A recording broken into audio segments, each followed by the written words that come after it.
Welcome to my dad's house. This is Howie's here. Howie, show the camera on yourself for a second. Just turn it around. Turn the camera around. Everyone loves Howie. Howie's here shooting on his phone. It's so hard to turn it. You're like, I've got everything set up. I can't turn it around. Howie has a Pete Davidson, Steve-O blend vibe. Just told me that yesterday at a party. If you mix Steve-O with Your Pete life Davidson, is changing, Howie. This is amazing. Yeah, Howie, like, I'm seeing it. She's a Pete Davidson person, too. Yeah. So this could, I mean, Howie's happily married with children. and stuff. Okay. But this Hi, is, Pete. look at that. Very nice. What was I going to say? So welcome to the show.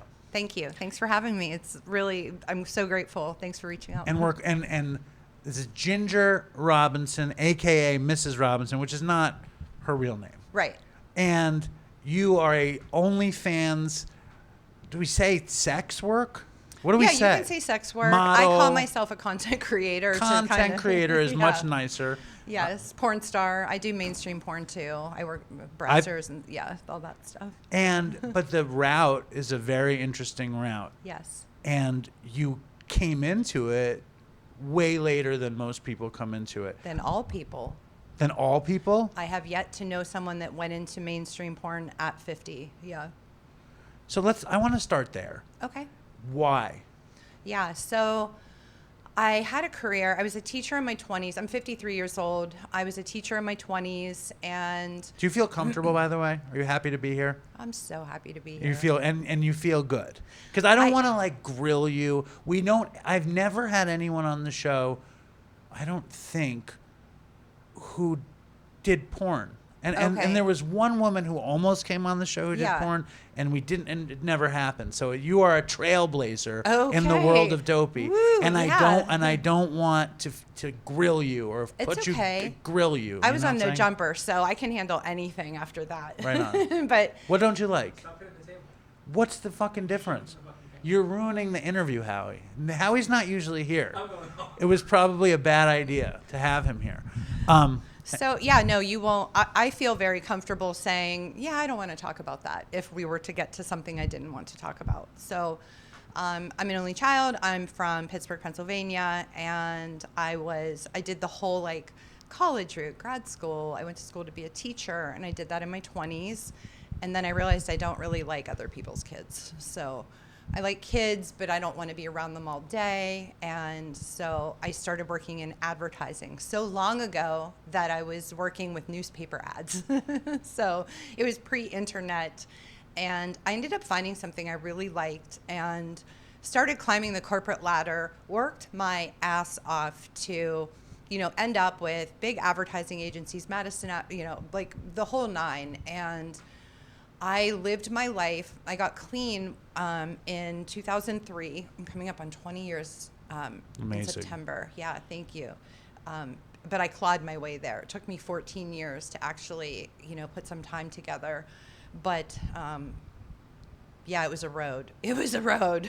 Like the whole Dope Sick movie or series was my whole life, and the Oxycontin story is your story. It was my story, and that's what I want. We're gonna hear all about it. All I want to know first, though, is what made you decide to get in at 50. Okay, so I had my career, and I was loving it, but I was a road warrior, and I was on a plane all the time, and I'm a single mom. I was leaving my kid. It just never sat right with me that somebody else. I had to have my parents help with my kid, and I didn't like the way that felt, constantly gone, someone taking care of my responsibilities.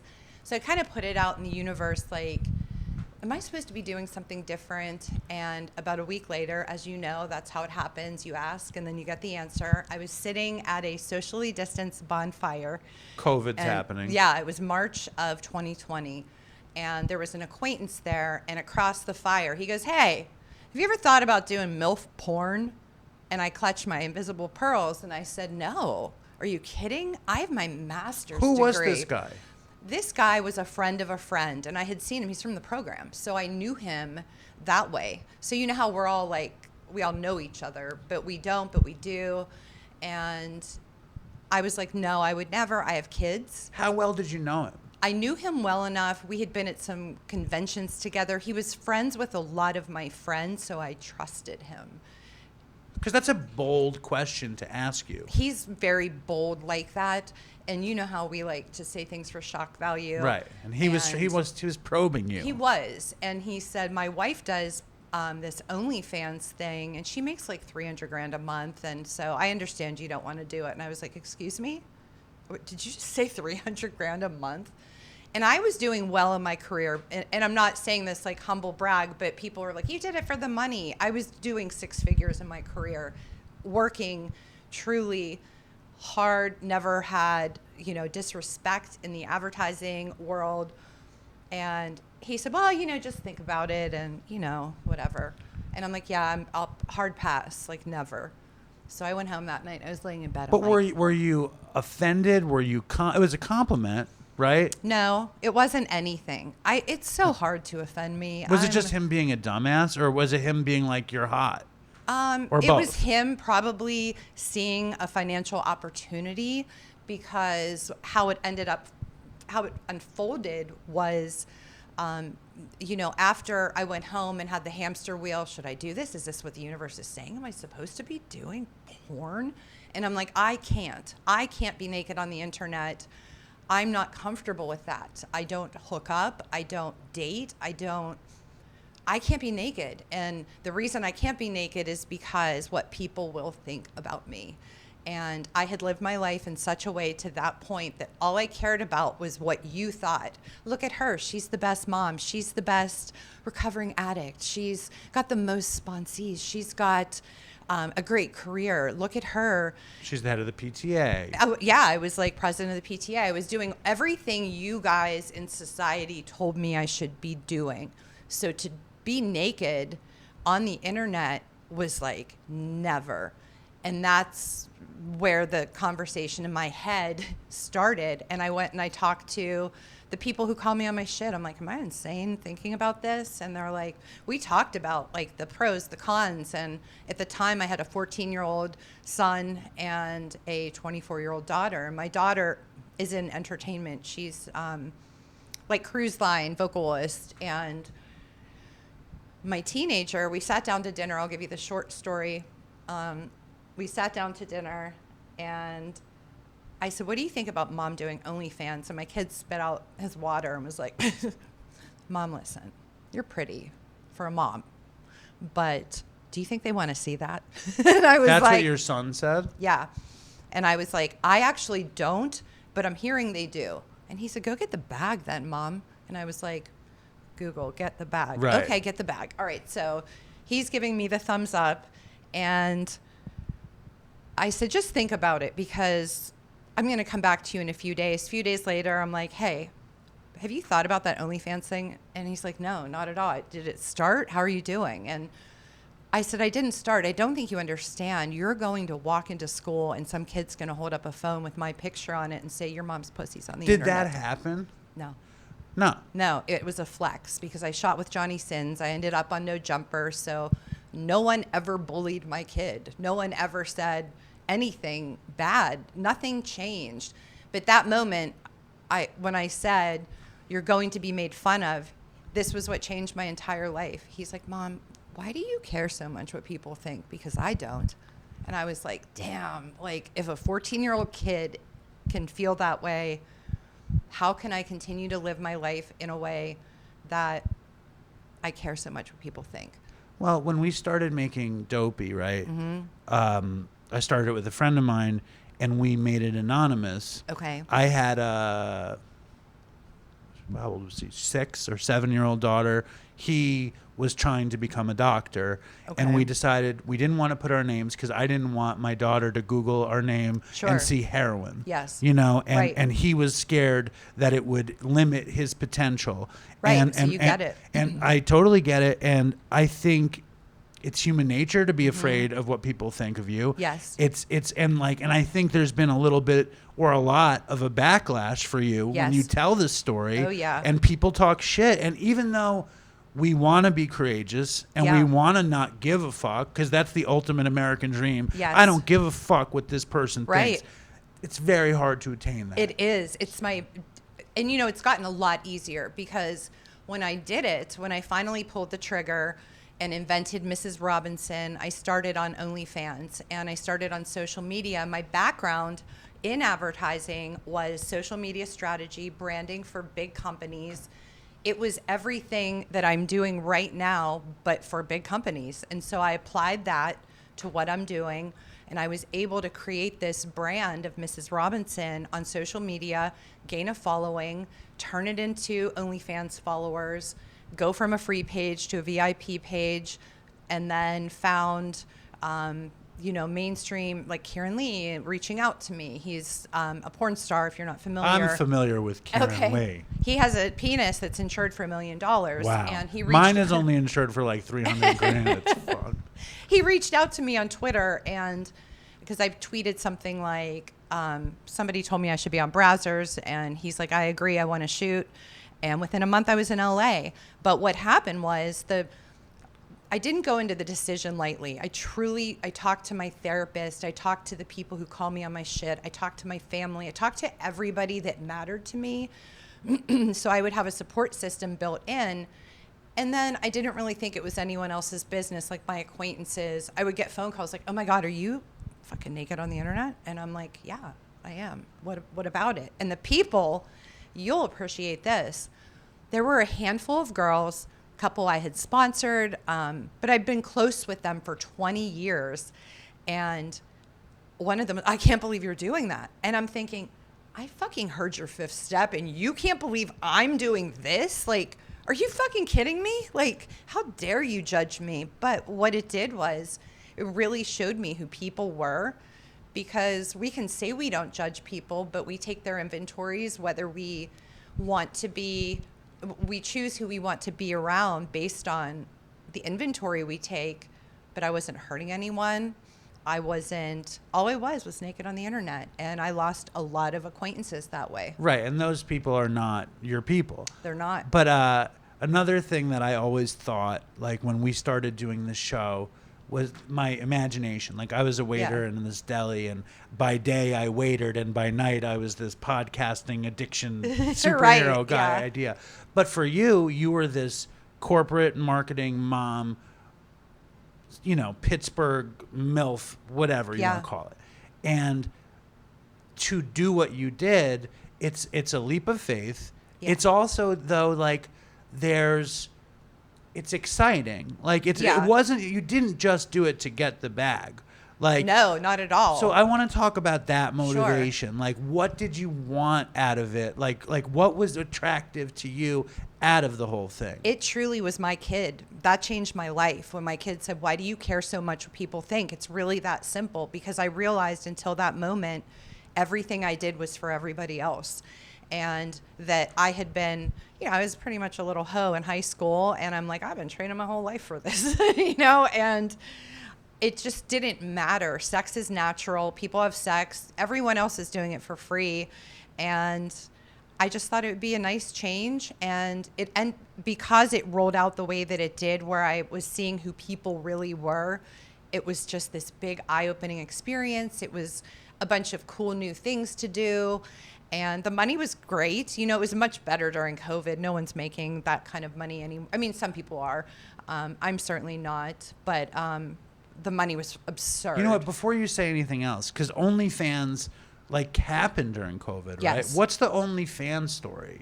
Because during COVID, it's like, oh, you can go make $1 million on. I mean, I don't think I could have made $1 million. You could have, yes.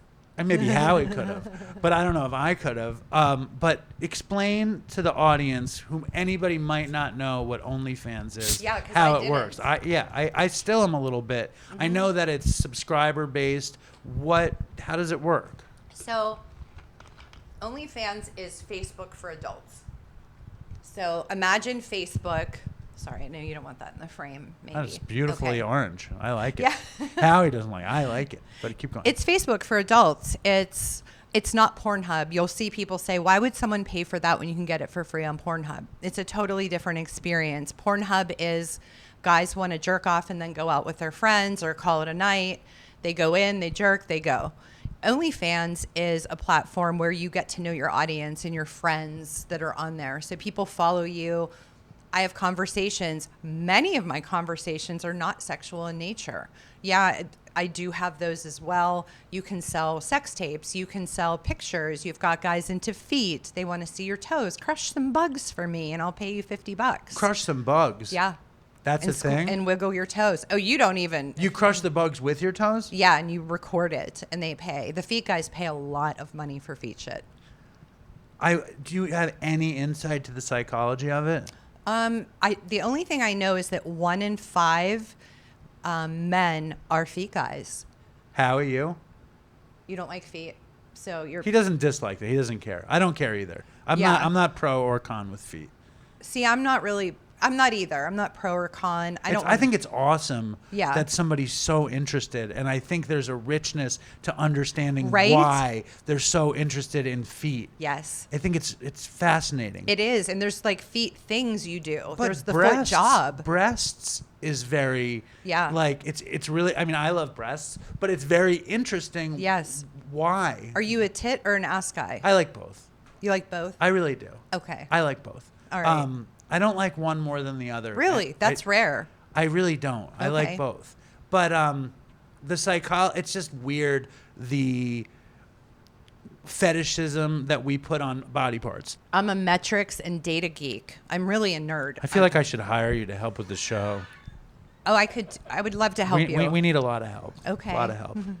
But when I first started, I went through we were talking about PornHub and OnlyFans and the difference between that. So PornHub people go, they jerk, they leave. OnlyFans is the relationship you build with people. They're lonely or they're corporate guys that are busy and they just want to have someone to chat with. Some guys are just nosy. A lot of people come there and I don't think they realize they're going to stay. And I've been doing it now for 3.5 years that I've developed relationships with people that I had one guy, he was going in for surgery and he doesn't have any family. And I talked to him while he was in the room waiting to go in for surgery and saying like, you're going to be okay. And I'm a caring person by nature and a giver, obviously, with, recovery has taught me to care about people, and I genuinely do. And I'm not just there to take their money. And I think that's helped me as well. I'm not greedy whatsoever with it. It's fascinating, though. The whole thing is because we do a Patreon too. Yeah. And people pay. I haven't tried doing a foot job in our Patreon, but I'm thinking about it. But we do a Zoom every month with the patrons. We actually do a recovery Zoom every week now on Wednesday mornings, and I feel very connected to them. That's great. But it's like. It's funny because like we mostly do comedy and fucked up drug stories. Yeah, and I love some of them. They're so good. And you do sex. Yeah. And then connection too. But it's like everybody shows up for one thing and then stays for something else. Typically, yes. I mean, there are those that show up for the thing they came for and they stay for that thing. But also, in addition to that, I have a social media brand. I'm very active on Instagram. And that persona on Instagram is more like who I am in my personal life because I'm really goofy. I'm silly. I'm dorky. And that's an attraction, apparently, that I've heard. They love that. They love that I'm like, oh, watch me try to twerk and throw my back out. Right. Like reality versus I'm very this real. crazy, sexy, like in a porno, it's not usually based in reality. Exactly. It's this intense fantasy. It is, yes. In every way. But I'm interested also, like, when you decided, like, I'm gonna be this fantasy for these people. Sure. Was that empowering? It was, and the response I get from that is, oh, yeah, it's so empowering to sell your body. And I'm not selling my body whatsoever. I am making decisions that you might not be comfortable with. And it's not that serious. Do you know what I mean? Well, and it's your decision. It is, and it's my body. You don't like it, move on. You don't need to pay me for a foot job. Right. Somebody else can. That's right. Who is the guys in the video for the OnlyFans? So for OnlyFans, when I first started, I worked closely with that guy because I became his wife's stepmom, pretend stepmom. And so I had Mrs. Robinson. I had Mrs. Robinson free page, Mrs. Robinson VIP page, and then we created a step family page where we did stepmom, stepdaughter stuff. And what happened, it wasn't just one thing. It wasn't just like, oh, this is empowering, keep going. It just never got to a point where I thought this is too much. Like, I've never crossed my own boundaries. I'm very good with boundaries, finally.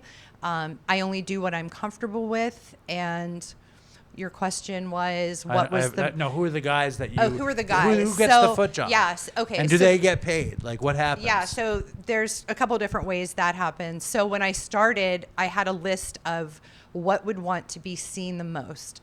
And I don't date, so I had a friend who I had hooked up with him a few years prior, and I'm like, hey, you want to do some videos with me?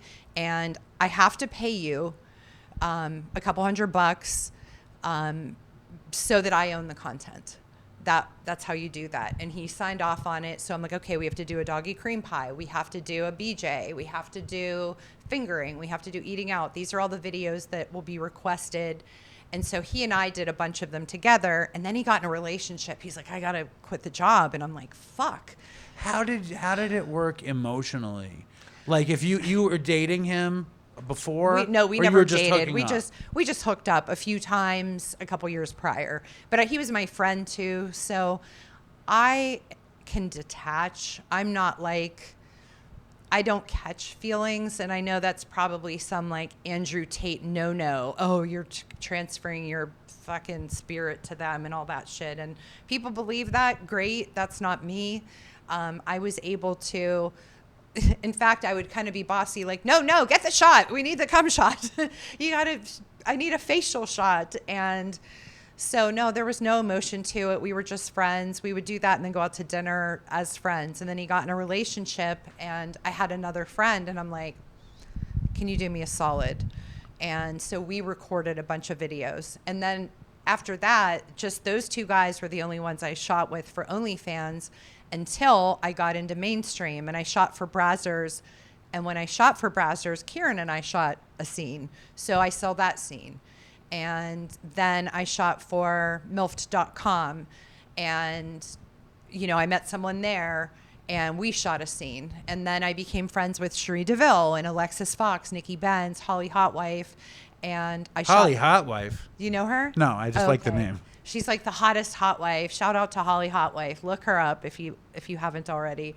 But Kieran introduced me. I mean, I really owe it all to Kieran Lee. How different is sex versus recording these things? No different. It's the same. It is.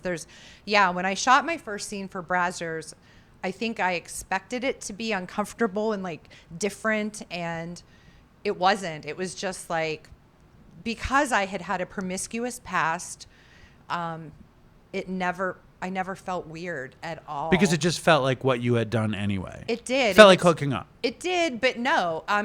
Porn sex is very mechanical. Well, that's what I want. That's very different. So, and I didn't know that. My first scene was with Van Wild for Brazzers. It's called Nerd Loves Big Naturals, if you want to find it on Brazzers. And nerds do love big naturals. So as it was happening in my head, we had to pause for a minute, and I'm like, what the fuck is going on? How am I in LA shooting a scene for a porn company, and I am just fine with it? It just didn't, I don't know. I just feel like I've been through so much in my life. I feel like I've lived 10 lifetimes, trying to get clean, sober, and it's just, I live my life in a way that, like, it's not that serious, And so I shot the scene, and what happens is you get there, you get makeup done, that's an hour, and your hair is a half hour. Then you take pictures before you're all messed up, and that's most of it. You go frame by frame, and you're in a frozen position, like looking back at what's about to happen, and you hold. And then there's another scene, and pictures take the majority of the day. And the deed itself, stills, yes. And the filming, 12 minutes. That was it. We had to stop halfway through that too. And then you have to get ready for the cum shot, because that's the money shot. What do they have to do special for the cum shot? And then I want to get into your addiction, but I have to ask these kinds of questions. Yeah, no, that's I never cool. get the opportunity. Yeah, no. Well, the thing is, they want to get the cum coming out of the penis, and whether it's a cream pie or a facial. What exactly is a cream pie? A cream pie is when someone ejaculates inside you, and then the cum drips out. That's a huge thing. The cream pie. Like, I have a cream pie compilation, biggest seller. They love it. See, I never really loved the cream pie. It was never my thing. But what do I know? What about a facial? Do you like watching yourself shoot it on a girl's face? No, but I've never. But I think I'm a sick. I have my own problems. Yeah, well, me too. I have my own issues that right. I don't know why I don't love the cream pie or the facial. I just don't. But where do you ejaculate? You mean where do I ejaculate? Into my hand? And also, I've never shot so much cum as I've seen people shoot. How do they shoot so much cum? Right. So maybe in the old days. Maybe there was a time where I shot more cum than I shoot now. Well, these guys are like machines. I mean, how does it happen? Are they drinking something special? No. Are they taking something? No, I don't think so. I have known some people to take a Viagra because when I shot a double scene in one day, the guy had to be hard for 12 hours, so I'm sure he did a Viagra. But then there was another scene I did. I feel like I read about people taking stuff to make their cum ropier and more viscous. I don't know about that, but I could maybe see I'm that on happening. The inside of this industry. Yeah, maybe you're missing your calling. I'm definitely not. But nobody wants that. That's what I thought too. But if you do the metrics, and that's what I saw, stepmom, MILF, Cougar, teacher are the top So you searches. think middle-aged, out-of-shape Jew is a category that absolutely that people are just There's missing? a market for everything, right. baby. But no, I was worried when I was launching my OnlyFans, are they going to want to see this? And because I'm a nerd and I looked up the data, MILF, stepmom, teacher, Cougar are your top. They're in the top 5 of every search term popularity, and they have been for 10 years. So we're what people want to see. Why do you think that is? Why I'm asked this all the time. They're very respectful to me. The younger girls get a lot of like, I'm your daddy, bitch. I don't get that. No, I don't. That's not my question. My question is, why do you think the audience wants the MILF and Cougar so much? No, that's what I'm saying. I was getting into that I thought they all wanted to see young because society tells me, get this skincare, get this. Guys like younger women, and it's not true. And I think that this is my own little, it's probably way off. There have been so many divorces in our country that everyone has a hot stepmom that they want to fuck, maybe, or everyone had that hot teacher that they wanted to fuck. Right. So it's like a myth, and it's their fantasy. Brain. Yeah, I wish I Right. could have fucked my English teacher. Well, guess what? Now you can. Right. Well, all right. I like that answer. Now, when's the first time you got high? Got high? Yeah. 11. I got drunk and I drank iced tea and vodka and woke up face down in my front yard with puke all over my face and in my hair. 11. Yeah. Who were you with? My family. We were at a holiday party, and I went around and drank the end of everyone's backwash and, what was left. That's the classic AA story. It is. Yeah. Well, I started out there and loved it because I was still allowed to do drugs. So, in my head, I only couldn't drink. So that kept me sick pretty long. Because if I just cut out alcohol and that's all I talked about in AA was my drinking, I could still pop pills and snort coke because that's what I started out doing. And I have that typical recovery story. I felt like I didn't fit in my whole life, and I was an only child. I felt lonely. I just felt like alone in every room full of people. And that day that I puked and woke up with the vomit, I remembered that I felt okay.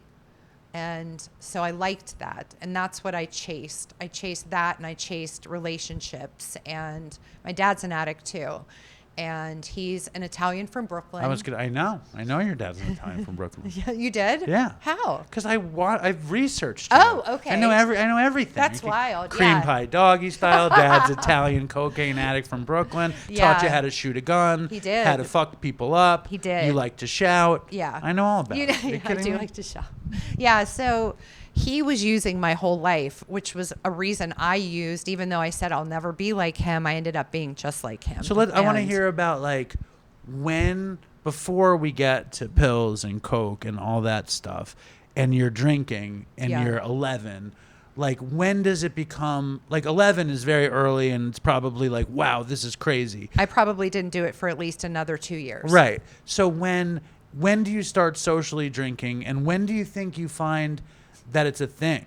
Yeah, so I was 15 and I was in the nerdy group of friends, and then I started hanging out with the partiers, and I started drinking, every weekend, sometimes during the week.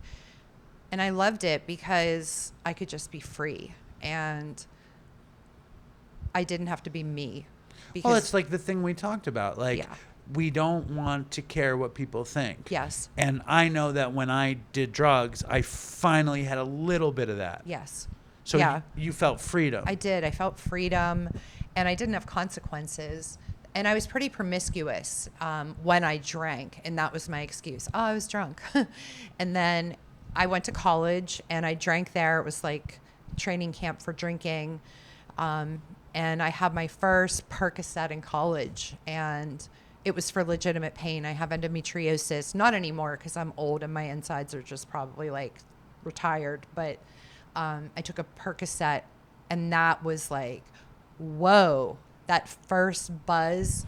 I was like, holy shit. Like, I love this so fucking much. The classic "I have arrived" thing. I've arrived. Can we talk about the promiscuity and the drinking? Sure, Because yeah. it's like Yeah. you're doing this career Yeah. where you're professionally promiscuous but personally celibate. Yeah. And we're talking about when you were a teenager, and I don't want to like unearth anything painful in the No, slight. I'm or maybe, good. I had so much therapy. Right. I'm really comfortable talking but about I'm anything. interested in like, how do you piece it together? Like when Yeah. you were a teenager and you'd hook up and you'd get drunk and hook up,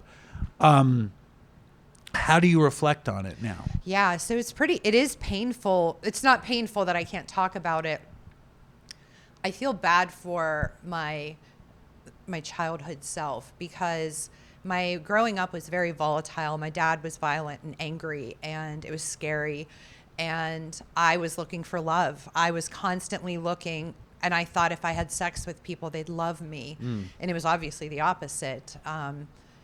But I just kept searching and searching for someone to love me unconditionally because I wasn't getting it at home. And my mom was a victim to my dad. And, she's an enabler and a codependent, but they're my best friends now. I'm very close with my family. So how bad was it then? It was really fucking bad. Can you give us a snapshot Of which part being bad? of like abuse in the home, violence, that kind of stuff? Yeah, sure. So I had a party at the house once, and well, not once, but one of the parties I had, and my parents came home, and my dad just beat the living shit out of me, and I ran away, and the party broke up. I was going to run away, like far away. He would hit you. Yeah, he hit me growing up, and never anything sexual, but lots of violence, angry, coked out violence. He had the DTs all the time, and And he snorted a bunch of coke. Oh, What he did he had do all for a the living? coke. He worked like with a lot of Italians. He had a restaurant. He was a consultant. You don't need forget about it. Forget about you don't it. need you don't need to talk about it. Yeah. So He worked in industrial waste Yeah. management, Yeah. carting. something like that. But I had a wild life. I'm sure you've seen Goodfellas. They talk about the Pittsburgh connection. Sure. So what? That was my family. Well, how so? What do you mean? I mean, in Goodfellas, That's a real story. right? Like the Pittsburgh people That's were my coke family. people. Yeah. They were who though? They were the coke suppliers. Yeah. Out of Pittsburgh. Out of Pittsburgh. And what are they? Are they still supplying coke? They're all dead. So how did that work? And was your dad involved with that? My dad was. I truly don't know all the details, and my dad's still alive, so I'm not trying to have him indicted. But Right. I'm sure he was somehow. I mean, he was. We haven't used your name, Yeah, or his name, so I think everybody's in the clear right now. He was involved somehow, and I just remember finding pounds and pounds of coke at the house. Wow. And then seeing my uncles on the news all the time. They weren't all my uncles, but they were my uncles. Like, oh, look, Uncle Vinny's on the news again. And yeah, so it was a wild, like, I got all my sneakers from the back of from the trunk. And I always had like tons of Nikes, Jordache jeans, Gloria Vanderbilt jeans. Everything was off the back of the truck. It fell off the truck. Yeah. But I lived a wild life. Most of them are dead now. There's a handful of them left, but they're 80. So, right. So tell us about what that teenage period is like. Did your friends were you the only person in your friend group that came from a crime family? Yes. And did they know? People would ask me about it, and my dad taught me when I was younger, never write anything down, keep your mouth shut, and never tell on anyone, it was really hard to do a fourth step with that ingrained in my brain. I was like, oh, what do I do here? But yeah, they knew, but they didn't. They just knew something wasn't right and something was crazy over there. They all knew him. They were terrified of him because he was so violent. And were there like legendary stories of your Yes. dad in Pittsburgh? Yes. Yeah. Yeah. Well, we're not going to make you say anything. Yeah. No, it was wild though. So and how there's so much here, I think, because you were looking for love and now you're not looking for love. I'm not. I have love now. So now I have myself, my children, my parents. I've got like a good solid 5 friends who have my back that I love unconditionally. They love me in spite of me being naked on the internet. They don't give a fuck what I do. And I have a handful of acquaintances that are acquaintances for a reason. My circle is very small, and I have a very small porn community too. People that I like and I trust, like Cherie DeVille has been my lifeline, Alexis Fox, Nikki Benz, and Brandy Love, they all really embraced me and were like, I would call them and say, what do I do? What's my rate? I don't even know what's a rate. What do I do here? How do I handle this? And I think for the older women, we have it much easier. The younger girls are catty and they're fighting and they're beefing on Instagram and Twitter and all that shit. Well, we don't do that. They're trying to figure out who they are. Yeah, and there are way more of them. So the competition is much stiffer among the younger crowd. Well, and it also makes it's like when you've been through being a young insecure person, Yes. you don't want to be an old insecure person. Right. You want to be an old supportive person, Exactly. an older. Yes. But so in that era of when you're a kid and your house is violent, and I say thank God for every guy that you hooked up with as a promiscuous kid, and thank God for every teenager who gets to have fun sexually. Unless was it bad for you? No, I mean, no, I just chalk it up to I had a good time. No. Yeah, my daughter's now a teenager. I don't like where I just said. Now I feel very nervous about this whole thing. Well, I raised a teenage daughter. She was actually an angel. She was nothing like me. Right. She had a rager with 7 people once. Ended up in the hospital after eating an edible and drinking 2 shots and getting her stomach pumped. And I was like, I'm so ashamed of you. Did you say that to her? No. In my head, I'm like, how is this my kid? No, not at all. She was just an angel. So how did your addiction escalate? I would say I kept doing more. I was introduced to recovery, which is kind of part of this. I was 19 years old and I had been dating this guy. We ended up dating for like 10 years. His dad was in AA and he said, hey, I'm going to this meeting. Do you want to come? And I was drinking and taking pills, snorting coke. And I was When did you first do coke? 17 maybe at a party. You didn't find it in the house available? Oh, I found it, but I didn't do anything with it. No, I wasn't. I wasn't really ready to do that. I also found my dad's Quaaludes when I was younger. I forgot to say that. And I took those at like 13. How much Quaaludes did your dad have in the house? He had a lot of Quaaludes. He had all the Quaaludes. But I took a couple of those at one point and remembered, like, I was scared when I took those because I was young and I was still not thinking. You lose time. Yeah, it was fucking nuts. Yeah, it was crazy. I found all kinds of shit in the house, but. So 16, you're in this volatile family situation. Your dad's a cokehead. You find yourself at a party and people are doing coke. Were you conflicted? No. I wanted to be accepted. It was true peer pressure. Like, hey, you want a bump? And I'm like, yeah. And I'm like, God, I hope I do this right. And I'm just like looking, how do I do this? Oh, and I smoked a lot of weed too. Did you like weed? I didn't, but I did it because everyone was doing it. I actually hate weed. It makes me nauseous, I think, because I'm allergic to like grass and trees and stuff like that. Interesting. It makes me vomit. And my kid smokes a lot of weed, my teenager, and I see the isms in my kid, and it's so heartbreaking to not be able to save the day. But my kid grew up in recovery, learned to crawl at my home group, and so they know what, he knows what to do. So when did you start taking pills? Oh, you asked me that. I'm sorry. I thought we were talking coke. No, we started with coke. So the first Percocet. Hold on, before we even get to pills, I don't mean to throw you off. No, you're good. When does the coke become a thing? No, not yet. Okay. Not yet. Later it did. When I had that first Percocet and I really liked it, then anytime I could get them, I would take them. But I never looked at it like I'm an addict because I wasn't doing it every day. I wasn't. And this is also kind of cool. So I was in a sorority in college and my 4 best friends, we're all still friends.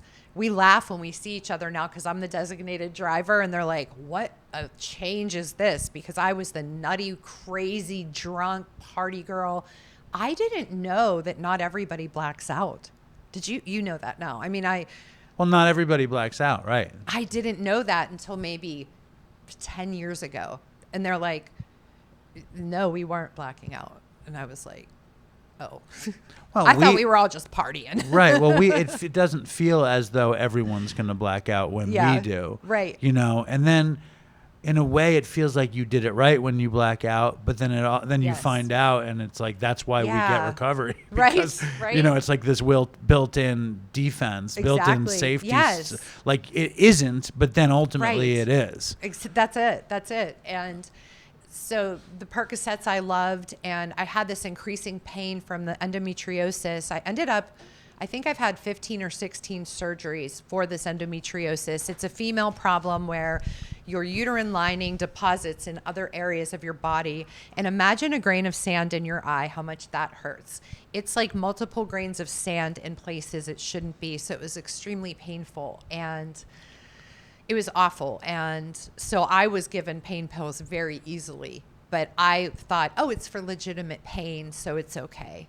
And then I was going to a party. Here's where the pills started. And I was down for the count. You're in college? No, I was 20-something. Okay. I was in my 20s, about to go to a party.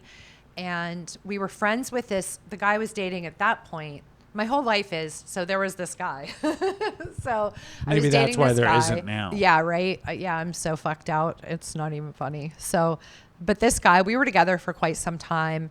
We were going to a party. I said, I can't go. I'm in too much pain. And the party we were going to, his family, the dad was a dentist. He had 3 brothers, and the mom was the dental manager. And he said, oh my gosh, I have a pain pill and you can't get addicted. And I was like, yeah, right. Like, what are you talking about? And he said, come over, you got to try this thing. And I'm like, what is this? Oxycontin? And I took it and I was like, hello. That was the arrival. That was it. It's so crazy that anyone ever thought that you couldn't get addicted to it. And I sat there with his dad, who was a dentist. And I say was because his dad died of an overdose, the dentist. And so did he and 2 of his brothers and his mother over a course of 3 years. Were you ever hooked on Percocet before you tried Oxys? No. I mean, yes, I was, but I didn't realize I was because they were so plentiful and I never ran out. because I was getting them for legitimate pain. They gave me prescriptions for, God, I'm like so out of touch with it now. Demerol. They gave me Demerol, morphine, whatever I needed because of the pain. So this Oxycontin, I sat with the dad and he's like, I promise you, you can't get addicted to these. I sat with the farm reps. They told us you can't get addicted. So how different, though, as an experience as a drug user, as a pill taker, was Oxys to the pills that you were taking? It was a life-changing. What was the dose? By the end of my run, In the beginning, the first time. Oh, a 20. Okay. Yeah, I never took Oxys because I just took heroin. Yeah, you know, right. like, and it was like, and it was weird because I became addicted to heroin in the age of everyone's on Oxycontin. Yeah, but like, okay. it just, I never. Right. I never had to go to heroin. But I never like had the opportunity to take an Oxy. I'm sorry. It's okay. I never got to have. I feel okay. Yeah, right. I feel know. okay with that. All these like drinks they have now, I think. I don't like what people are like when they're drunk now, but they've got all these fun little. The drinks look so pretty now. The cans. The cans, especially stuff that's marketed like to middle-aged women. Yeah, right. It looks very trendy and refreshing. It does look refreshing, but never. So Oxy's effect on you. I heard you talk about Dope Sick, the TV show. Yeah. And the book that it's based on is a book called Empire of Pain. We talked to the writer. Fucking sick book. Yeah. And it's funny because I read that book. I interviewed that guy. I watched that show, and I don't remember them really saying. I guess the whole point was they said you couldn't get addicted to Oxys. But as a hardcore opiate addict, it's like, you know, how could anyone ever think that? Right. And that's what I kept saying. And he's like, no, look, it's in the literature. Look, it's real. So how do you not believe a dentist that power greater than me is the dentist and the farm rep? Right. And at that point, were you teaching? Yeah. Yeah, that was wild. I used to roll on ecstasy and then go into work. And we had some really great English lessons we would do. Oh, those were wild days. I'll tell you what's funny. Years later, I was closing a meeting and we were, saying the Serenity Prayer or whatever. And this kid lifted his head and he's like, Mrs. So-and-so. And I was like, Billy? And I'm like, that's what was wrong with you in my class. And he goes, that's what was wrong with you in my class. And I was like, he's like, you were the best teacher though. And I'm like, thank you. It's so nice. So seeing kids that I taught come around recovery has been really kind of wild.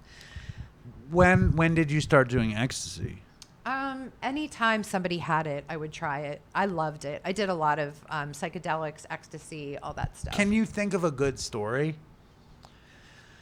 I mean, it's not a good story, but my friend's family had this Maserati with it was a convertible Maserati. And this isn't even a good, funny story, but I just remember driving down the hill through our community, going about 55 with the top down, and we were playing the slow Titanic song and singing it, rolling on ecstasy. I mean, that's not a good war story, obviously, but I just remembered thinking, this feels so perfect. Life is so perfect at this moment. If a good, horrible story pops in your head during our conversation, please feel free to How about snorting oxys off my desk and the principal seeing me? And then tell us that story. That's the story. What happened? I was snorting oxys off my desk and lost my job teaching because my window to my room, there was a beeline from the principal's office, and they came in, and that was that. When did you find yourself addicted to oxys? And you had been to AA? I had. So the guy that I dated, whose dad was in AA, said, do you want to go to this meeting? And I said, sure. But I didn't realize at the time he was planting the seed. I thought he was just inviting me to go do something, because I would sometimes go out to dinner with him when my boyfriend at the time was working. And we went to the meeting, and afterwards he's like, so what did you think of the meeting? And I'm like, you know what? You guys really have something good going on there. If I ever meet anyone who needs that kind of help, I'm going to send them to you. Right. And he was like, okay. But thank God for him doing that. He planted the seed. He and his best friend, who is still alive and kicking with 40 some years now. But you weren't you didn't get sober and then be like, I could take pills though. You were just like, Not out there. yet, no. And then I ended up going to rehab for the first time for drinking and you know what? Is your brain really fuzzy on dates? Or My brain is fuzzy on most everything. I My always brain feel is bad. not Like good. I can't remember I think I was like 23 and I went to rehab Why? for drinking. So how bad was it? The drinking was really bad. I was drinking every day. I was puking, driving drunk. I had no friends. I was like sitting at home alone drinking, and I'm like, I need What to were go you to drinking? rehab. Vodka, wine. So you were a fucking major league alcoholic. Mad Dog. Yeah, Mad Right. Dog. Loved Right. Mad Dog. So I you was go the to- Mad Dog queen. Yeah. You know when you get that Maybe that moniker. should have been your porn name, Mad Right? Dog Queen, instead of Mrs. Robinson. When you become the Mad Dog Queen, like, I don't know why the light bulb didn't go off, like, problem. But yeah, I went to rehab and then they said, you need to go to these meetings. But in rehab, I met a bunch of people who did heroin. And I was like, well, at least I'm not as bad as them. Who suggested going to rehab? My primary care doctor, because I went to him. He's like, I think you might need to go to rehab. And I was like, okay. What So- were you were like, I'm drinking all this. I'm like, were you depressed? I was depressed. That's also another issue that I have. I suffer from treatment-resistant major depressive disorder, which is a mouthful. But by the time I went to treatment, I went in Connecticut. I know you went. I listened, and I went to Silver Hill for rehab, and they finally diagnosed me with that because none of the antidepressants would work for me because I was drinking, obviously, so nothing would work. But I mean, I have a couple different diagnoses in there as well, but they couldn't properly diagnose me because I was always high or drunk. So I was depressed, did the rehab, and then when I got out, I didn't do tons of meetings because those were for people who did heroin, people who were really sick, unlike me, who was just, a little drinker. And then, of course, it got worse. My oxy habit was so terrible. But when you get out of rehab, Yeah. like, how long do you not do anything? I didn't drink again for several years. Do you remember in that period when you're like, it's that whole belly full of beer, head full of AA or whatever you want to call it. Yeah. You're at a rehab. You're like, I know if I drink, I'm going to be fucked. Yeah. Are you having the endometriosis issue? Yes. And that's why you're like, I can take opiates. Yeah, Because I absolutely. need them. Yeah, that was so different because I went to rehab for alcohol. And in hindsight, I wasn't very open-minded to hearing really what was being said in rehab. So I Well, wasn't. it's hard to hear anything when you're that young. Yeah. And when you're not done. Yeah, I It's wasn't done. Right. Yeah, I wasn't even close to being done. And so I just didn't drink. And I thought I was doing great. And even though I would go to a meeting here and there, I didn't need them as bad as all the heroin addicts needed them. No, so we need them bad. I thought I was, doing great because of that. And I went from feeling like the healthiest person in the room, feeling like it in a room full of addicts and alcoholics, to being the sickest one there. Because what ended up happening, pardon me, what ended up happening was I did more drugs. And even though I wasn't drinking, my behaviors, I started acting out, and I was like hooking up with people that were in relationships and, almost getting in fist fights at meetings. I was like the chaotic person at meetings. I was a train wreck. People would see me coming. But you and were just- also, you weren't clean. No, I wasn't. and Right. it's But I like- thought I was. Right. Because you weren't drinking. Right. Yeah. How funny is that? My brain really believed that. And it wasn't until, I tried to take my life. I ate a bottle of Xanax and then went to one of the bridges in Pittsburgh, and I was going to go over. And what happened was a girl, and believe it or not, I had sponsees, even though I was taking drugs but I not believe it. drinking. A girl I sponsored was walking across the bridge at the same fucking No time. way. Yeah, and she. So saved you were me. ready. You were ready to Oh, die. I was ready to die. And I was wrote she my- ready yeah. to die? No, She was just saw walking. me. Yes, it was a coincidence, and there aren't any. And she saved my life. And I went into the psych ward that night to buy some time before I would go off to rehab. And in that time, I did a bunch of detoxes. I went to detox a few times. Were you ever just taking Xanax just because you liked it? I never liked Xanax. except it did calm me down. But I liked Klonopin. That was hard I liked to get off. Klonopin just for the taste. I would chew up Klonopins. It's like Yeah, candy. I chewed them up too. No, but That was hard to get off though. When I went to Ugh. rehab, that detox was brutal. It's horrible. It always. I used to have so many seizures just because Yes. I'm such a neurotic that benzos was something I loved. Yeah. And I didn't realize like what would happen if you stopped taking them. Right. And I'd have seizures all over the place. Yep. Now, you did Silver Hills. You're on opiates, Yep. so you get strung out. You're in AA on opiates, so you hate yourself. Yes. So you're suicidal. Yes. You don't die. Right. You go to the psych ward. Yeah. And you come out. This is great, by the way. Thank you for having such a robust story. Thanks. And you're an adult content creator as well. Is amazing. Howie's very impressed. Howie's never done anything. Really? He's like he had one drink in his whole life. Little meth? Manischewitz. Oh, I thought please. you said a little meth. I don't I'm think like, I don't think he ever who the fuck smoked does a little weed. meth? He's No, like, he didn't. I asked I him know. that. So just so we're clear. Yeah, that's wild. I know it's wild. But he's an old friend. That's awesome. Now, out of the psych ward, what happens then?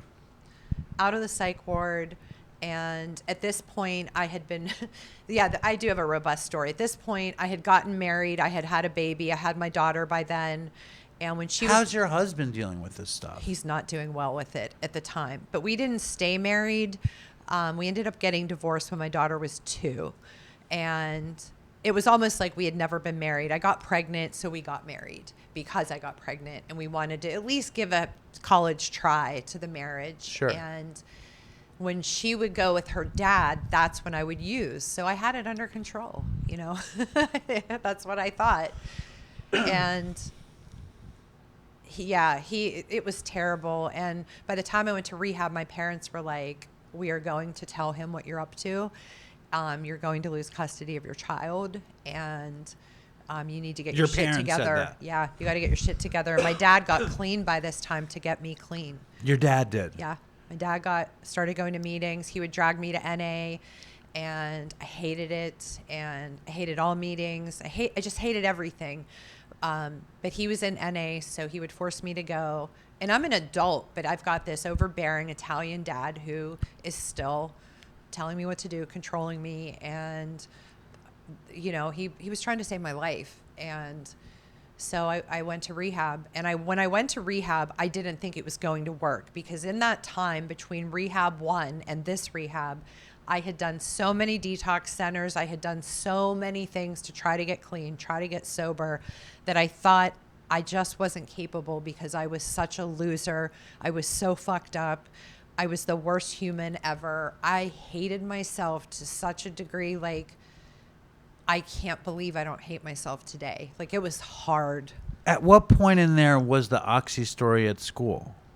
Had that happened yet? Yeah, the Oxy story had already happened, because when I went to rehab in 2003, that's when I stayed clean. Now, I want to know, when you get hooked on Oxys, are they prescribing you enough to keep up with it? No, but the guy I was dating had a lot of money, so he supplied them. And that wasn't your daughter's father. No, that was just a Had guy you I already started split up dating. with your daughter's father Yes. at that point? Yes. And you have this crazy Oxy habit. Crazy. What year are you teaching? No, I mean, like, what age kids? First grade. So fucking But first also grade. 7th grade language arts, because I had 2 different teaching jobs. So the Oxy habit was the first graders. Rolling on ecstasy was the 7th graders. And you're strung out, Yeah. and you have to use during school. Yeah. And I have a good friend who's also a listener of the show, and she's a heroin addict, and she got caught doing heroin in her classroom, jeez. and she lost her job, Right. and now she just celebrated 5 years. Oh, clean. Congratulations. It's Katie. Katie, B. way to Shout out go. Katie B. Now, with you're fucking strung out on oxys. 98 pounds. How are you managing the double life of being a teacher and an oxy addict? Not really well. I wasn't doing too great with it, but I was managing. I was very good at being able to maintain until I wasn't. And then it went downhill so fast. that lost the job. I'm alone all the time. What I'm happens doing when crazy shit. how many times did you get away with using in the school? Every day. So every day, Every were day. you doing lines off the same spot that they caught Yes. you that day? Yeah. And you had like kind of, I'm sure in the beginning you were protecting it, you were Yes. hiding it. And then, Yeah, going out to my car. And then you were like, fuck it. Fuck it, yeah. So what does the principal say? You know, we had a feeling if you'd like us to get you help. I'm like, I don't need help. I have this legitimate pain. And he's like, well, why aren't you just taking the pills? Like, why would you snort them? And I'm like, they just get, and I really felt like I had a story, like a compelling It works much story. better this way. Yes. Don't you know that it hits me Right. harder? And If he was a junkie principal, we'd be like, why aren't you shooting Right, them? Why aren't right. you smoking the pills? right. Oh God, that was terrible. So you lose the job. Yes. I know this is painful. oh Did no, you- it's good though. I just Did you when expect this dopey interview to be this thorough? Yes, You did? I did because I listened to All the right, good. show Good. and We're very thorough. yeah, no, I mean we have to be thorough because It's- there's a lot to it. I think it would be a disservice to you and to our audience to Yeah. not be as thorough as possible. I'm an open book at this point. No shit. Don't you just feel like we've done so much crazy shit? Whoever knows it, and I've shared it all at the podium. I've shared it all in group settings. If you want to take it and judge me, so be it. Like, have at it. Like, No, but when that happens, like I heard you talk about that you were a teacher, and then I Yeah. heard you talk about being in advertising, but I didn't hear this. Yeah. You know what I mean? So like how do you make that transition? What happens when you get fired? How do you live with yourself? Your daughter's with the ex and Yeah. you're at your folks' house? No, I'm at my house. I had a house by then. At some point, I had moved to South Florida for a couple of years and then came back. Why did you go to Florida? I was offered a really good job in a really good school down there. That was after you got busted? No, before. Yeah, that was before my daughter was young, and so we moved to Florida for a couple years. My dad ended up with prostate cancer. We came back, and so we were in Pittsburgh the rest of the time.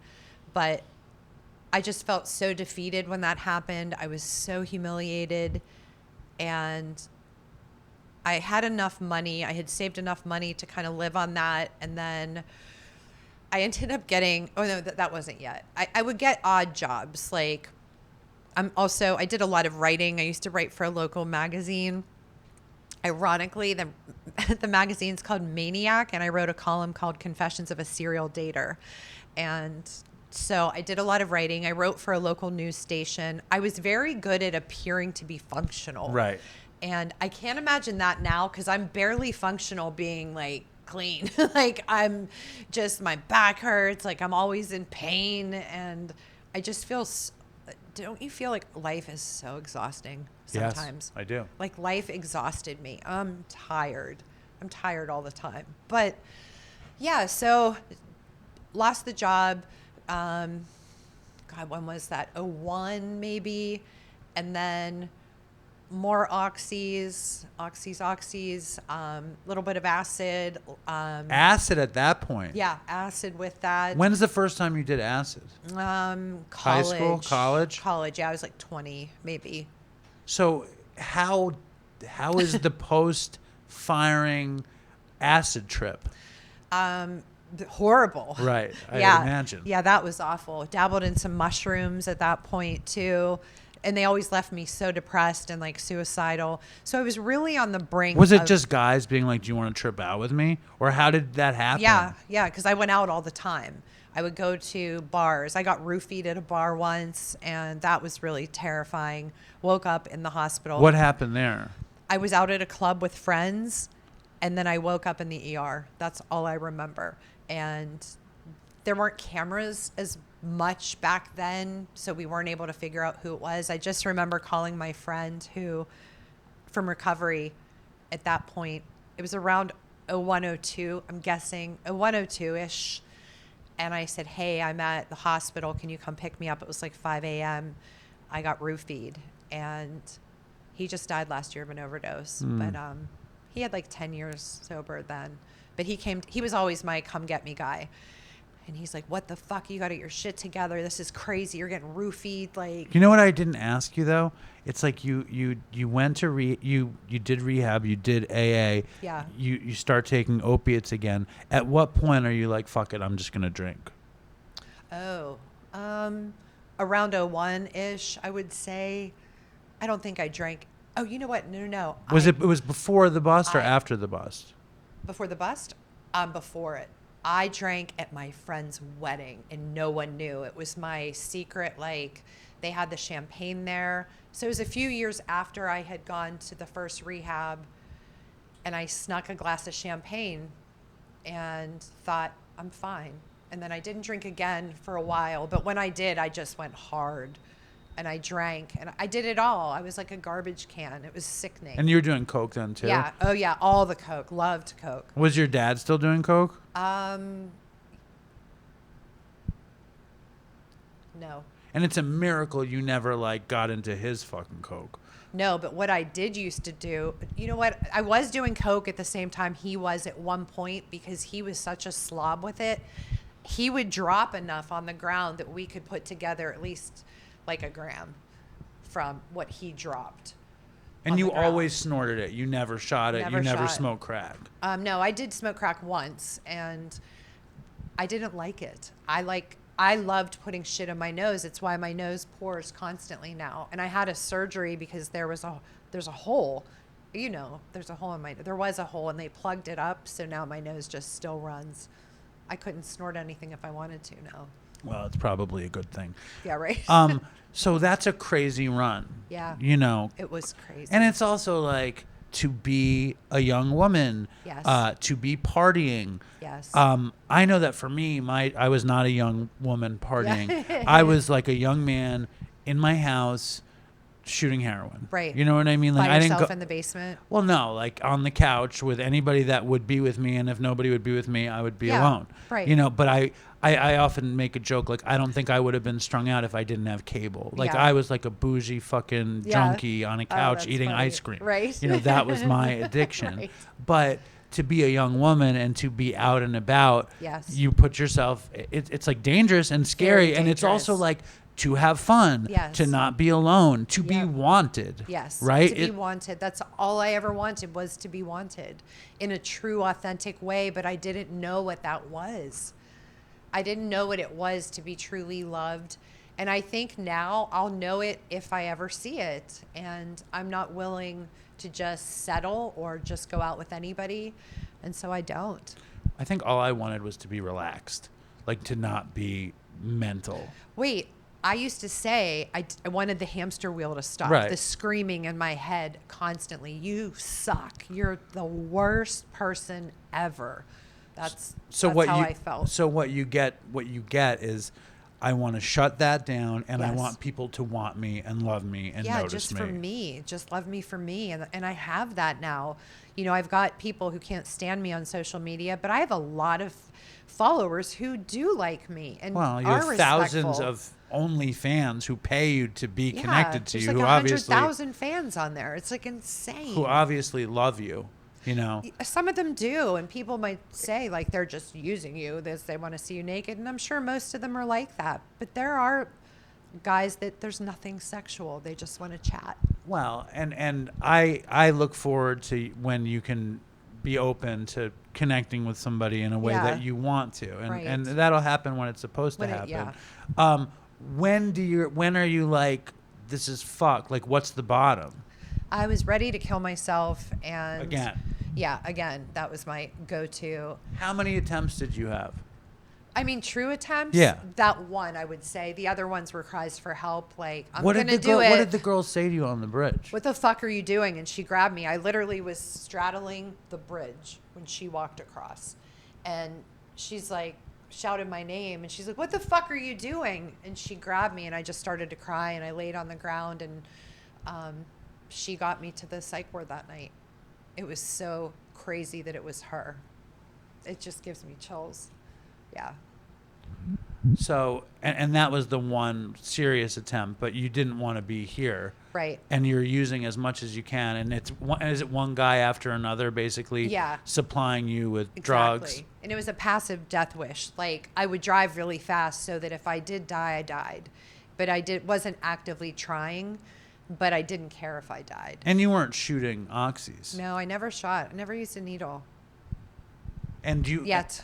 Wow. And why do you think that was? Like, did you know anyone shooting them? I did, yeah. Everyone around me was. And I loved shit in my nose. Oh, you just loved snorting it? Yeah. Well, that's a good thing that you didn't experience that, you know? Right. So what is the bottom? My bottom was I was completely spiritually dead, broken, hated life. Everyone's like, you need to go to rehab. And when I would still try to show up at meetings because, you know, the only requirement for membership is the desire to stop using. So I would just go and I would be high and nobody wanted me around. I had just created so much chaos, even in the rooms. And I was just humiliated with the person I had become. And when I decided to agree to rehab, in my head, I was like, it's not going to work. So what I'm going to do is go get a little vacation in Connecticut, and then I'm going to kill myself. Did you go back to Silver Hills again? So no, this is the Silver Hill. Okay. Yeah. So I was like, this is it. I'm going to go there, and when it doesn't work, I'm going to get out and kill myself. But I'm going to go there for a little reprieve to get everybody off my back because they were torturing me about going to rehab. And I went, and I ended up getting, this is, I guess, a funny story. I was so hooked on Klonopin too, and they cut it after they tapered me. And I went after my psychiatrist, and they ended up involuntarily committing me in the rehab to the crazy floor. And I was in there. And well, what did you do with the psychiatrist? I attacked her, physically attacked her. And because you needed your Klonopin. I needed my fucking Klonopin, and she wasn't understanding. And so I attacked her, and they came with these white coats and these white gloves and shot me up with Thorazine and took me over Took you to the crazy wing. Took to the wing. And I remember when we smoked, they would hand us our cigarette with gloves on and put it in our mouth and light it for us. And there was barbed wire. And I was in a bougie rehab. Silver Hill is pretty bougie. Very bougie. And there was barbed wire all around the outside area. And you couldn't see anything. There were trees, nothing else, barbed wire. And I'm like, how the fuck did I end up here? That was my like. I know I'm fucked up because I hear that story and I'm like, that sounds like a place I'd like to be. Yeah, right? Somebody's giving me a cigarette, like nice white gloves, just a view of the trees. I get to smoke. Nobody needs me to do anything. Right. But like the fact that sounds good to me at this point is I'm fucked. So, no, it does. Like, it actually sounds good to me too. But I just remembered seeing the barbed wire. Just makes me want a cigarette for some reason. That's right. It's I couldn't insane. light my own cigarette. It was the restriction of not being able to light it, seeing the barbed wire. And I'm like, everyone's out there living their best lives. And look at me. How is this my life? And it was then that I'm like, I think I'm going to do whatever it takes. And at that point, I surrendered. And I was like, I'm done. I can't. That's amazing, though. It's amazing. It's so weird. It's like, and I'm not putting anything on your son. Yeah. You know, and when you talk about your son smoking weed and him being like knowing this or that, it's like we can't tell anybody fucking anything because nobody could tell us anything. You get there when you get there if you're fortunate enough to get there. My parents' best efforts couldn't get me clean or sober. Shit. Here. Sorry. Don't be. I'm trying to be nonchalant about it. It's like you're like drinking sun kiss. I'm a sugar fiend. I am too. Are you? Yes, I'm candy. bad. Bring the candy. I'm chocolate. I love chocolate I'm too. sick for chocolate. So you get out. Yeah. And what do you do? I go to a meeting. I work with my sponsor. I do every fucking thing they told me to do. I had completely surrendered 90 and 90. Like, I was super recovering addict, and I did, for my recovery, I chased it like I chased the drug, and I truly was done. But in the back of my head, I knew I would never stay clean or sober. I knew I would use again. That's what I thought. Only because I never had been able to in the past. But I think that's like a healthy fear. Yeah, it was. I had a healthy fear. But I didn't even date, even though it's an unspoken rule, don't get in a relationship for a year. I waited till the year on the day and I was picking up my thing, to celebrate, and there was this guy there I'd seen a few times, and he's like, "Hey, congrats." And I'm like, "Yeah, baby, license for love," holding up my little key tag. And we went out that night, and he moved in 6 weeks later. Wow. So we ended up getting married, and we had a kid, and that's your son's my father. son. Yeah, my son's dad. And he was clean 10 years before he relapsed. And that story is the most challenging thing I've dealt with in recovery. Why? I mean, I heard you talk that he had relapsed and Over and over. Dental work. That's how it started. When did you split up with him? So we were together. We were like power couple in recovery, and we owned and operated 6-7 recovery houses, 3/4 way houses where people could move in, men's and women's houses. We were like we were front and center in recovery, and I'm sure that's a lot of pressure, though. it was Like to be like the perfect Yeah. recovering couple, and like Yeah, we made up for it though. We were on that Gazette for a while. Holy shit! What does that mean? The front page of the Recovery Gazette, I call it, when you're the topic of gossip within recovery. Right. But yeah, we had a great life until he had something with dental surgery, and What was the dental surgery? I don't know, like a bunch of root canals or something, and they gave him a bunch of Percocet, Right. which is why I'm so adamantly against Percocet as like a treatment for dental And stuff. you have this dental thing right now. Yeah, I do. Yeah, when they gave me Ultram, I was like, and they're going to put Ultram on the list of controlled substances, I think. I never did Ultram. No. Well, it's nothing. I mean, you don't get it. You don't even get a buzz. I haven't had to take any. I didn't have the option to take an opiate. Yeah. And almost. I don't know. I mean, I'm going to be 8 years sober if I make That's it on the great. Yeah. 15th or something, but I didn't have an option. Like if I've had root canals and they didn't offer me anything, Really? they were just like, you get ibuprofen. Yeah. We were talking about it just before, and you were talking about how easy it is to get prescribed stuff. Yes. Nobody will give me anything. Right. They Like, all and know that I'm an addict. They too. don't know that I'm an addict, and I'm like, don't you think you can give me something stronger? They're like, no, you could take ibuprofen. So what happened to your husband? So my husband, we had this white picket life, and it's really probably the saddest part of my life and my teenager's life, the most painful thing that's ongoing, because we had recovery houses, and he ends up relapsing and smokes crack. He was a crackhead, and I spent a couple of years getting him in and out of rehab. But did the marriage end? When did the No, marriage not yet. end? We were still. I'm still. You're still holding married, strong. Jen? Yeah, and I'm like, I'm helping. Is that why you're not getting into other relationships? No, not that in particular. Just because I don't really have the time now. My mom's dying of stage 4 cancer, and I'm kind of her main caregiver. So You've got your hands full. my hands are so full. It's not even funny. Like, so full. So when does your husband relapse? He relapsed. God, I hate quizzes on dates. It's not a quiz. It is, Was it though, my before or brain. after 2020? Before that. So he relapsed, I want to say like 2012. So he's been out for a long time. Yeah. Well, yes and no. So he uses, and I stay with him, and he's willing to go to rehab. So we do rehabs, detoxes, and you he were gets never better. tempted? No, never. He made it look so unattractive. And also I had to be I was The in parent. charge. I'm the parent. And what was weird about it is, wait a minute, I'm the fuck up. Why am I in charge? Like, somebody put me in charge, but his relapse kept me sober.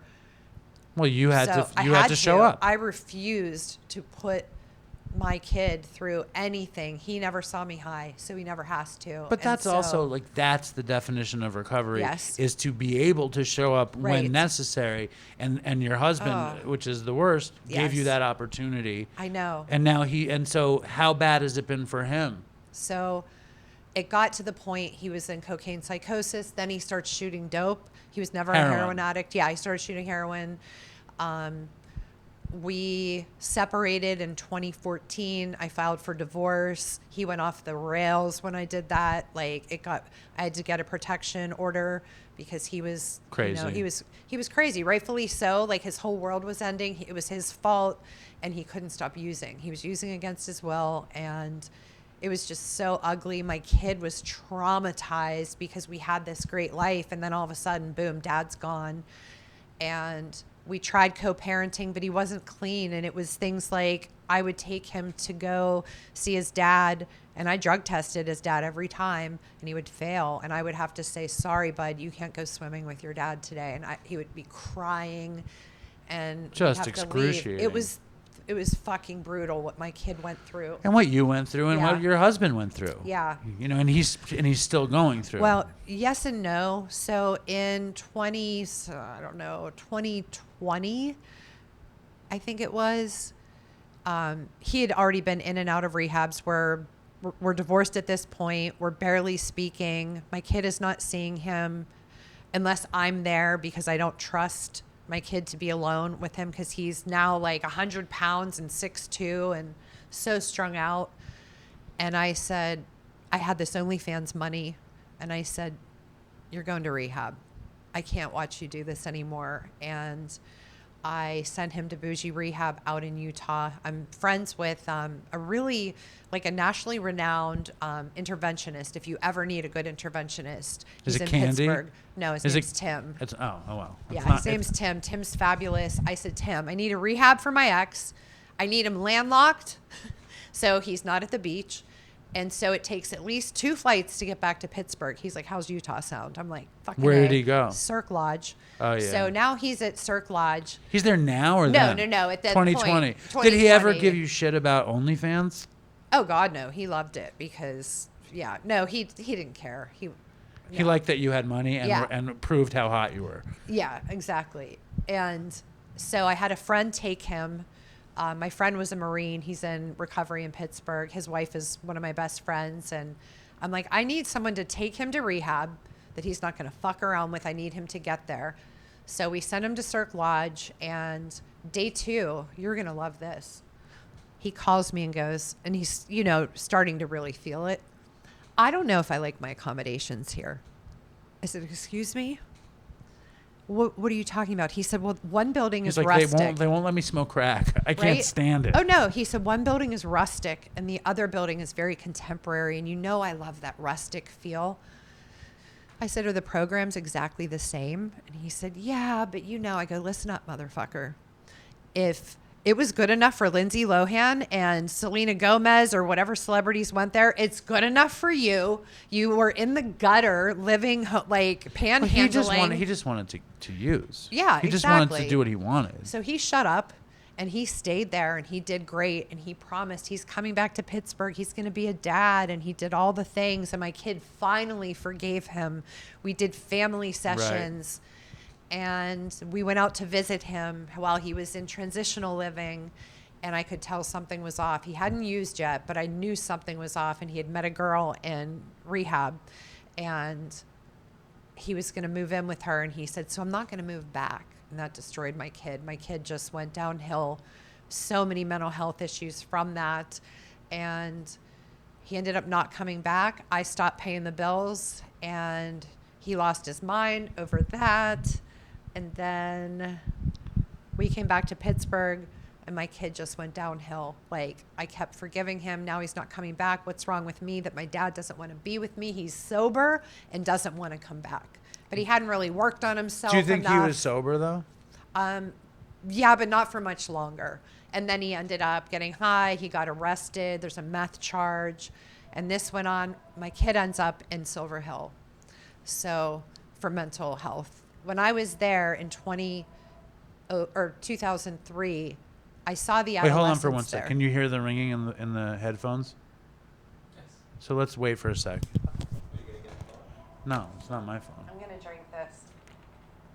Your story is fucking. Oh, fuck. It's It's never ending. well, it's like it's just funny that we start with the doggy cream pies, and it's like we should have started here, but we'll figure it out in post. It's like, I like that. A little bit of a teaser. Doggy cream pie rehab. holy shit. Oh, I All right. hooked up in rehab too. That was fun.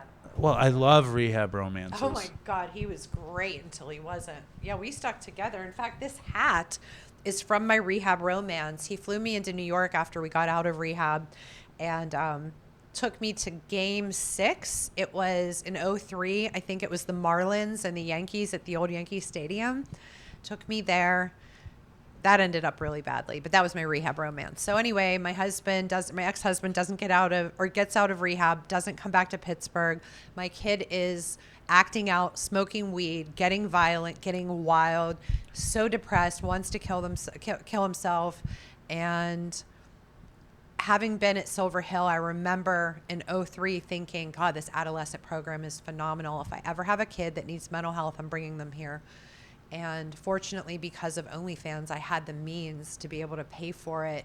And I threw my dog in the car, my teenager. We drove to New Canaan, Connecticut. I checked into the Courtyard by Marriott for the entire summer. And I was 5 minutes from Silver Hill, and my kids stayed in there for the whole summer. And I did family day. And my kid got the help that he needed for the mental health stuff. And cut back on didn't stop weed altogether for longer than maybe a month, but got the mental health under control because he had also had a traumatic brain injury because he's an adrenaline junkie. And I mean, we were at the Children's Hospital so many times I was worried they were going to think I was abusing. How did he have the injury? That injury was skateboarding, went up in the air, came down, no helmet, on his head into concrete, hitting metal garbage cans. It was a grade 3 traumatic brain injury. So that affected the brain so much. And so the Silver Hill stay changed my kid's life so much. Are you out of touch with the ex? Well, when my kid got out of Silver Hill, he cut my ex off and said, I do not want to speak to you any longer unless and until you make a consistent, valid effort to be in my life and be a father.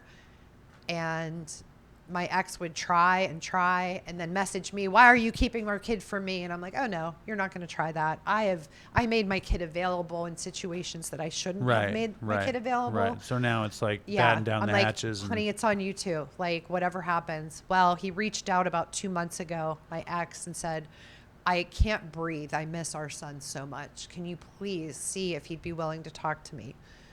And so I asked my kid, and he's like, I mean, he can message me. That's it. Just give him my Instagram. So my ex said, I'm going to message every day. I'm going to do this. I'm going to do that. And so he started messaging him. This was 2 months ago. My kid still hasn't responded. He's in Utah still? Now he's in sober living in Southern California. Okay. And So let's hope sober living. How's he doing? Not good. Yeah, no, he's not good. So he was at sober living, and he messaged me and said, listen, I've got to do some time in Utah for this crazy meth charge. I'm like, oh yeah, of course you do. He's like, why don't I do that? Come back to Pittsburgh, work on the relationship with our son. And then we all move to Southern California and live in happy destiny paradise, whatever. That's great. And I was like, we're divorced. I haven't been with you for 10 years now, is it almost? Yeah, it's been almost 10 years. I'm like, just stay clean. That's it. And work on the relationship. Well, then the texts started to get fewer and fewer. Now it's like once or twice a week. Because he needed you to say that you'll take care of everything. Yeah. And it's magical thinking. Yes. But it's like, I never, when I was using... There's a flea. Do you see It's an ant. Okay. Do you think my dad has fleas? It's just an ant. What's the difference? I mean, okay. I don't know. I think a flea sounds... I'm more shamed at Really? the idea that there's fleas in this apartment than ants. Oh. Ants seem like just an ant, but a flea sounds like we're infested. Really? I don't know. Okay. I didn't think that way. I'm flea shamed. I All think right. you've shamed my flea. Definitely an ant. It's not my dad. It's not my house. It's my dad's house. I'm sorry. But no, I'm just playing. It's fine. But whatchamacallit? It's like when I was using, or even when I got sober, Yeah. like for years in my recovery, if I ever heard someone say, if you put your recovery first and everything else will be fine, I didn't want to hear about it. Yeah. I always thought it was an annoying thing to hear. Right. It was corny. It was bullshit. It couldn't be true. That's right. And now for the first time, like when I talk to somebody, I say, if you can put your recovery first, everything else will work out. Yeah. Isn't it crazy how we say the things we hated the most? But it does it mean that if your ex gets sober, that you guys get to be a family together in Southern California? Probably unfortunately, not. no. But it doesn't. It's not impossible. That's Right. the only way that That's could be right. possible. That's right. You know, Yeah. and it's like, and there's so much positivity that can come to Yes. any situation. That's right. If you just put those things first, That's right. and everything else can fall into place. Yes. And it's like when we started talking in the first place, and you're like, dude, you want to talk shit about me doing OnlyFans? I got bigger problems. Right. You know what I'm saying? Yeah, people don't even understand. Like, yeah, I'm naked on the internet. My mom is dying, and I'm the primary caregiver. I'm an only child. So it's all on me. And my dad isn't well. And he and my mom have been together since she was 15. So that he's this strong Italian guy. I'm seeing him defeated for the first time in my life. And it's like, Your dad. yeah, it's like so hard to see him like that. Did you see Coke defeat him? I don't think I had the awareness then to know. And Yes. you were out. You were out. Yeah, I don't think I had the awareness at the time to know if that's what was happening. Well, I mean, I think the craziest fact of life is Yeah. that it ends. That's right. And I think when we Ugh. see people deteriorate, Yes, it's very painful. it is. But it's also like, this is how it is. I know. That's I know. all there is. It's so hard. She got diagnosed 2 years ago, and they didn't expect her to live 3 months, and so she set a goal. My daughter got married this past New Year's Eve to the most wonderful son-in-law, and she said, I have to make it to the wedding. And the doctor was like, well, it's not looking good, but she did. Amazing. And then my teenager, what he did, wait till you hear this. You got this kid who's all fucked up, and he said, I want Mima to see me graduate high school. So he went to the guidance counselor and said, can I do junior and senior year together and graduate a year early so my grandma can see me graduate before she dies? And we worked out a way, and he went to night school and did community service and all Wow. this shit. Graduated with honors last month. Amazing. Yeah, junior and senior year. So all this stuff. Yeah. And you make all this money on OnlyFans, but it gave you the autonomy to be present for your son Yes. when he was in Silver Hills, and you didn't have to take time off. Right. And you could be there, and you could pay for it. Yes. And it gives you a lot of freedom, a lot of flexibility. And the mainstream porn stuff is probably like a thrill in some ways, and it's also a great marketing tool in another way. It is. It's a catch-22 because you don't want to do too much mainstream because then they don't pay for the OnlyFans. So you want to do it enough so that you get the exposure to new people, and they're like, oh, Mrs. Robinson, who's she? Let's see if she has an OnlyFans. So I've done maybe 10 mainstream films, and that's it. I'm probably going to do another set coming up here to, gain a little more popularity.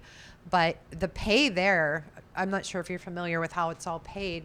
So, like, let's say I go shoot with Brazzers. Of course I know how it's done. Are you kidding? You get paid one time, and you get whatever your rate is. Say my rate is $3,000 for a boy-girl scene. That's it. You get paid. You're done. OnlyFans. What's that? Yeah. Howie, don't ruin the show. We're in a road here. So if you do OnlyFans, one video, you could make like that whole Adam 22 and Lena the Plug. I don't know if you've seen what's going on with them.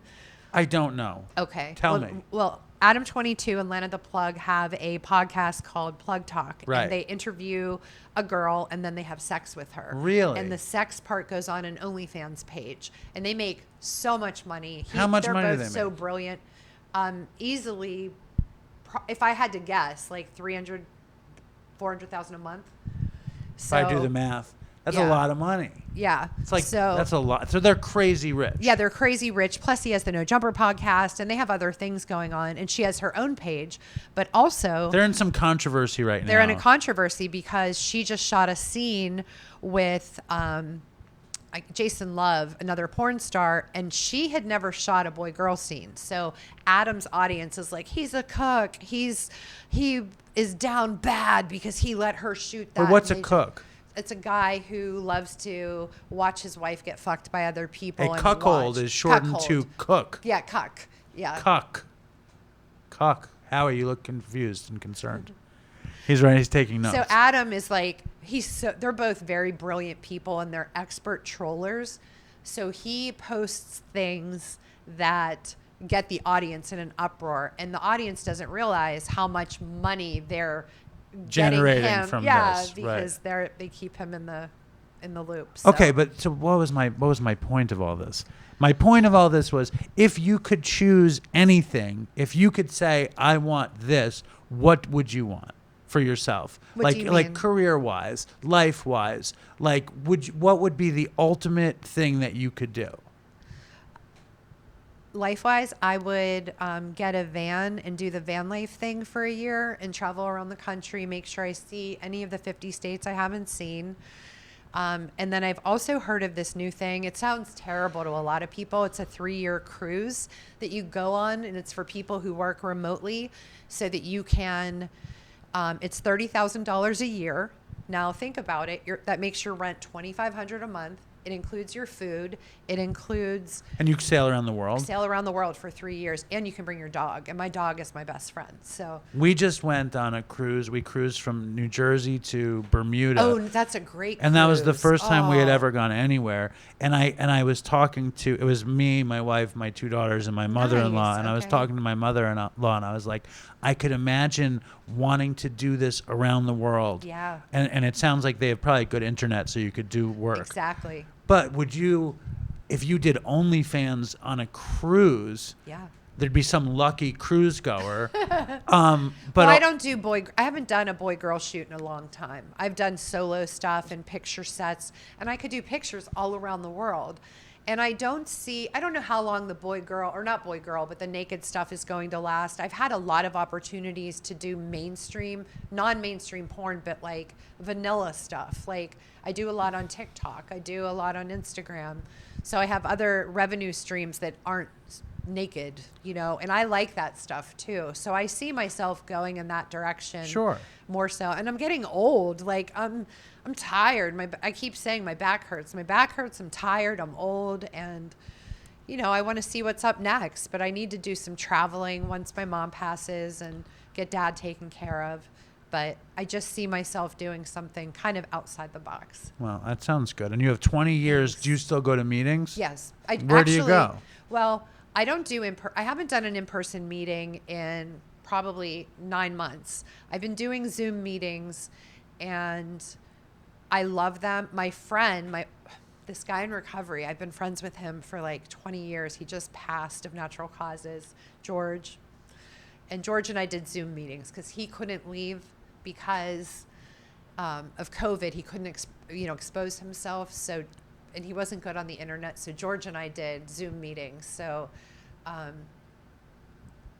do the Zoom meetings, and I do small meetings with friends where we have a meeting.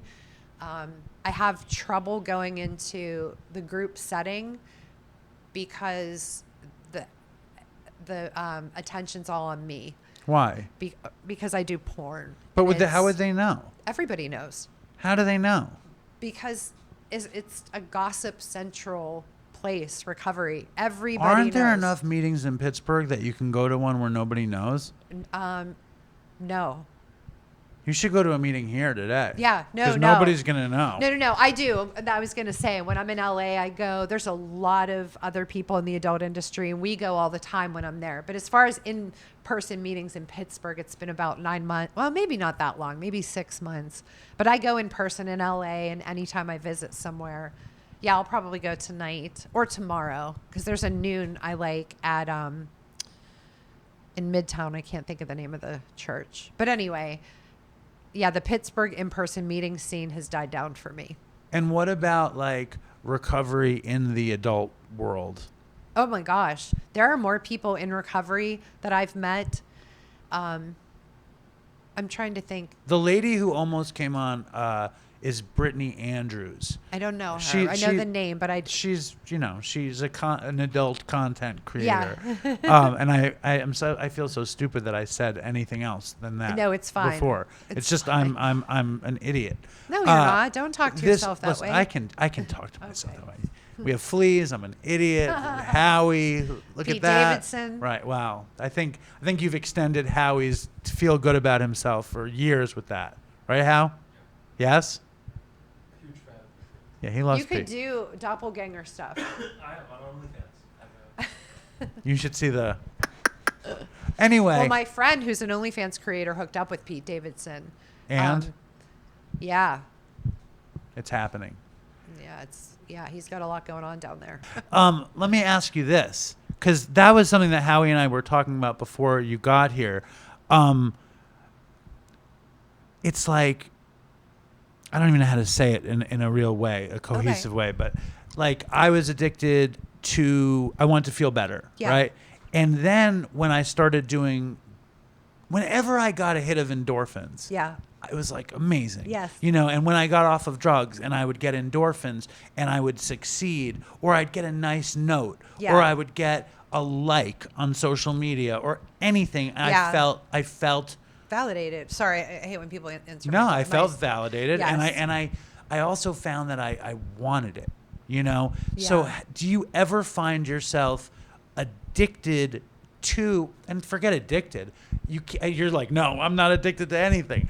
No, I am. I'm addicted to a lot. Ice cream sandwiches right now, 5 a day. But I don't believe it. Ice cream I have sandwiches. hypermetabolism. Yeah, I eat ice cream sandwiches 5. I unwrap them all and eat them like a sloth. It's disgusting. At once? At once. Have you ever seen the video where they take ice cream sandwiches and they cover it with chocolate syrup, then they take more ice cream sandwiches and they cover it with chocolate syrup, and then they cut it into an ice cream cake, but it's just ice cream sandwiches, whipped cream, and live syrup. for them. You Well, don't even make an ice cream sandwich cake. I'm going to. I'll take a picture and send it to you.